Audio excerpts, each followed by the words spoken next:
I was going to face doodle myself, but it won't stick. I don't know. I can't make it stick. So I'm just listening to my German channel that I've been listening to quite a bit. And they're talking about God again, what we're in here. And it made me think, listening to him, because he's talking to this Swamananda guy in Germany, something, a holy man. And they're discussing this whole topic, this whole God topic. I mean, have you figured out why you're here? Have you figured out your purpose yet? At the moment, my purpose here is with my doggy, Fen. Can you see him? I don't know. Where's my doggy?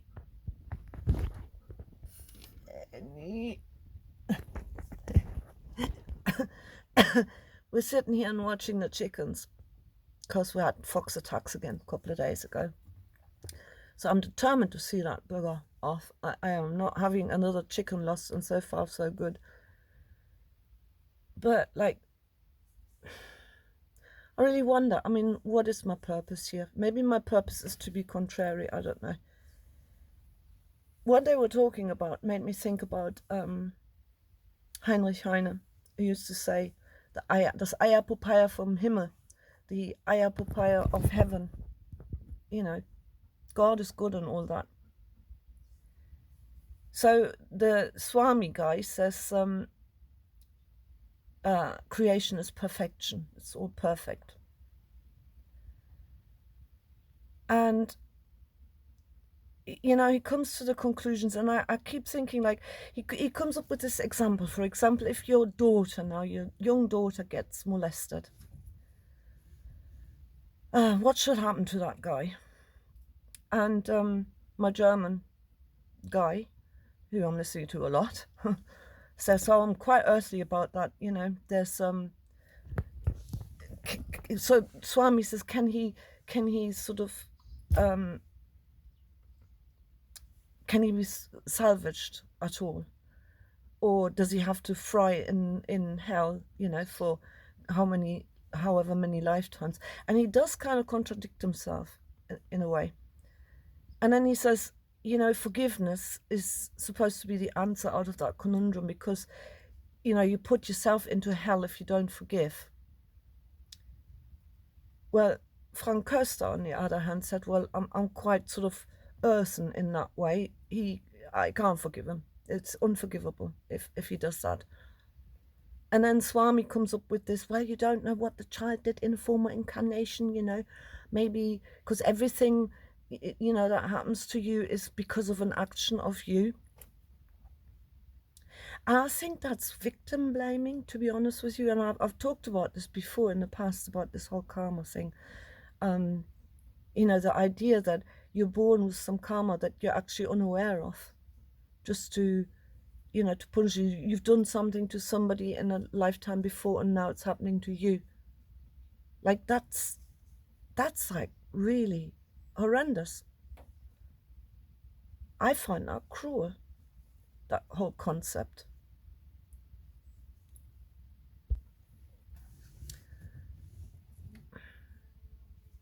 And then it made me think about, well, if God is perfection and God is everything, and then he creates both good and bad, like they say in the Bible. God creates both good and bad. And then that brings me actually to the conclusion, in a way, then good people are the problem, because good people always find excuses for bad behavior, and never always somehow find this twist, this excuse for bad things that happen, and somehow they always end up not doing anything about it, because they're good, and good people forgive. You see, like, so who are the bad guys in the end? I mean, can we ever solve this conundrum? And does that lead you to you know, maybe we have to reject this whole God idea at the end of the day. Because if God is perfection, if perfection means God is good, then shouldn't these things not be happening? Because it's certainly not perfection, is it? But then the spiritual people always find an excuse for that, which is why nothing ever changes here. Or is it just me thinking that? I am confused. You know, this is why, like, this is constantly in my head, these thoughts, which is why I'm fed up. I don't want to be here anymore. It's like, this is just madness, you know? Absolute madness. What am I doing here? And it's the same, Frank said as well, like, you know, what sort of a world have I landed in here? How is this ever going to be solved? The never-ending question. So you're faced with two choices. Either you become like evil in order to purge evil. You have to, you know, rise to that same level and you know, confront it and fight it, or you have this laissez-faire attitude. Well, you know, it's all meant to be. It's all determined, and you know, it's all good. Why would you want to change this world? You know, it's perfection. God's made it this way. There's your big excuse. And you're forever in that cycle of chasing your tail, and so much of it doesn't actually make any sense when you really start probing.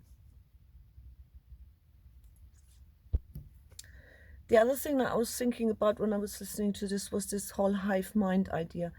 First of all, it's not a reptilian idea, because if you take this old saying, you know, God sleeps in the plants, dreams in the animals, and wakes up in man. Then there's consciousness in the animals as well. The only place where you find a hive mind then, and not an individualized mind, is in the insect world, where you have a hive mind, like the bees, the wasps. Oh, wasps are really interesting as well. And so it's an insectoid. It's not reptilian, this hive mind. So why would creation, let's say, individualize itself if it didn't seek to have an individual experience? If it was seeking a hive mind experience only, it would have created human beings like it has created bees. But it doesn't fit. It doesn't fit us. It doesn't fit even, you know, the animals, because they're all individualized as well, even though they most likely have some sort of a collective soul. The reason why I'm thinking that is because we have this phenomenon, don't we, of well, we have that in, well, supposedly in the human world as well, this 100th monkey thing. So there's some kind of a collective thing going on with them, collective experience through individuals. And that then means collectivism is fundamentally against our own nature, that which we have been created to be. And if there's any kind of reasoning or any kind of purpose behind this intelligence that is creating everything, then that collectivization is always going to fail. It's programmed to fail, because it runs completely counter to what we have been created to be. I'd rather die than be collectivized, which is why I don't want to be here anymore. Because, like, everybody's gone fucking nuts around me. I'm not an insect. And now they want us to eat insects, don't they? No, you are what you eat, hey? I mean, maybe it is some sort of a big test, you know? Because, like, that Italian fella was reasoning that the whole purpose of consciousness is that you are aware of yourself, you do have choice, you do have free will. And maybe this is the ultimate lesson of experiencing what it's like to cause pain and suffering. I don't know. I suppose it's the only way it does make any sense, all of this, doesn't it? Isn't it? And that whole thing is being talked about in the Mahabharata. Fight, Arjuna, fight. Fight even your own relatives. And then that breaks your heart. And the end result is that I just don't want to be here anymore.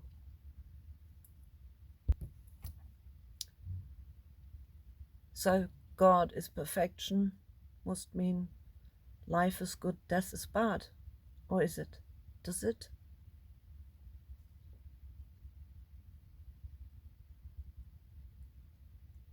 You see the conundrum? Round and round and round you go. Oh, God.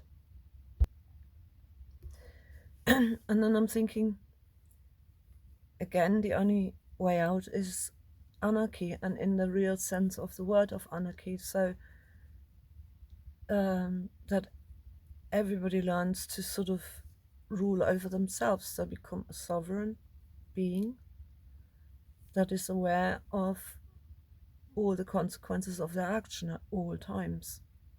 Is that even possible? But that's what it would take, isn't it? Wouldn't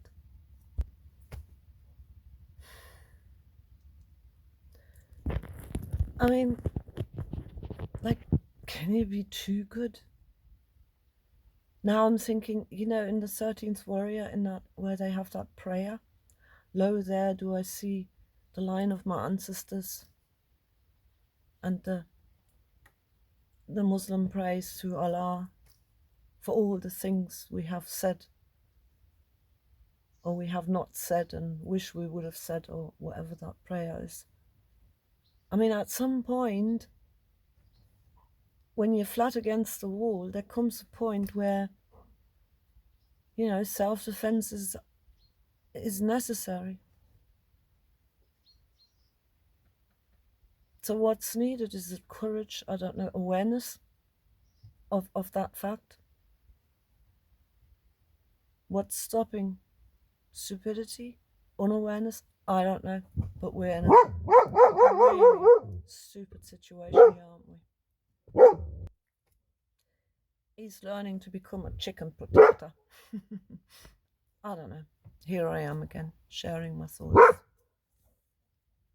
Probably things I said before in the past at some point or another. Will it ever stop?